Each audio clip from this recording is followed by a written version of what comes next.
você falasse de uma questão que estava me escapando e eu tinha guardado aqui, assim, eu não podia deixar de colocar em cima da mesa, para você falar acerca da negritude do Machado de Assis e a forma como o movimento, talvez extemporâneo, talvez com anacronismo, não sei, você que vai falar, que critica uma talvez omissão do Machado de Assis em relação à comunidade negra, até não, errado.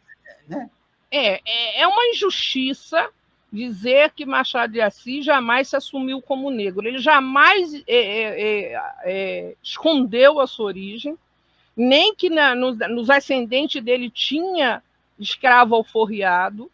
Ele, quando foi trabalhar dentro... Quem era o escravo alforriado? Era o pai dele? Era o pai dele, né? A mãe já nasceu livre por causa da lei do ventre livre, mas a avó dele já era escrava.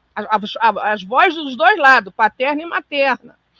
Aquele caldeirão que ele queimava as coisas dele, e você veja a questão do apego emocional. Ele guardou aquele caldeirão que era onde a mãe dele cozinhava e que ele recordava coisas boas da infância dele, ao mesmo tempo que era uma coisa oprimida.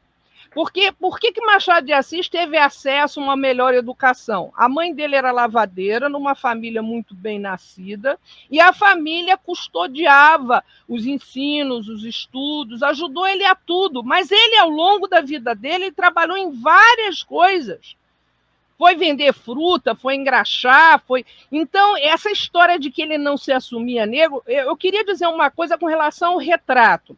Antigamente, o retrato era preto e branco. Para aparecer a fisionomia negra, se esclarecia um pouco o rosto para dar uma visão humanizada daquele rosto. Aqui na minha capa, ó, aqui ele está com 25 anos. Aqui ele já está mais velho, 50. Aqui ele está 2 anos antes dele morrer. E aqui é uma reprodução de cima fazendo comparação. Ele jamais esqueceu da origem dele. Inclusive, quando ele fala da Yaya Garcia, quando ele fala dos papéis sociais daquela sociedade que estava deixando de ser escravagista, ele jamais botou panos quentes de dizer que os escravos libertos pela princesa Isabel eram livres e felizes. Não, inclusive ele denunciava que muitos não sabiam nem o que fazer com a liberdade, nem para onde ir. Porque se fez a abolição da escravatura, mas não se fez a reforma agrária.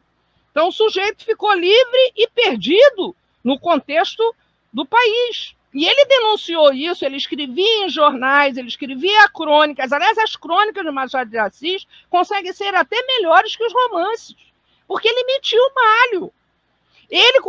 Ele foi secretário pessoal do Epitácio Pessoa. O Epitácio Pessoa tinha problemas com ele, ser excelente escritor, mas um péssimo secretário, porque ele não baixava a cabeça dele aos desmandos governamentais. Quando o cara falava alguma coisa que ele achava impróprio, indevido e injusto, ele falava, inclusive correndo riscos. Então, essa ideia de que ele não assumia a negritude dele, que ele não... Primeiro que não existia a causa negra naquela época, não como hoje. Agora, quero deixar bem claro que ele já denunciou... Desculpe, aí está o anacronismo de quem critica. Sim. E outra coisa, ele já denunciava o preconceito. Ele já denunciava o que aconteceu com os escravos libertos sem eira e nem beira.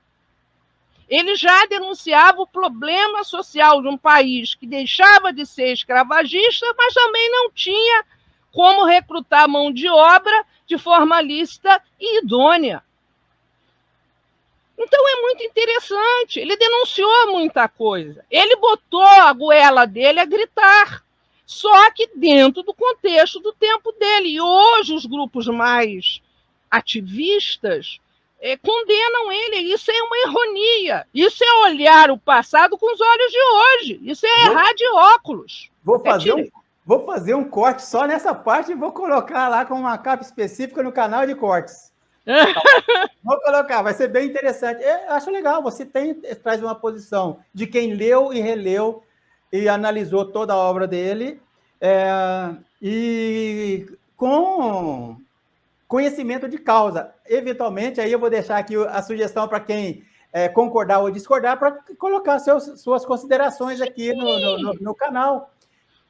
Legal. Eu, ao contrário de muitos pesquisadores, professores, eu gosto que a pessoa pergunte, que discorde, que ache o debate. A gente aprende, é como ele falou, nós erramos, mas até com erro se aprende.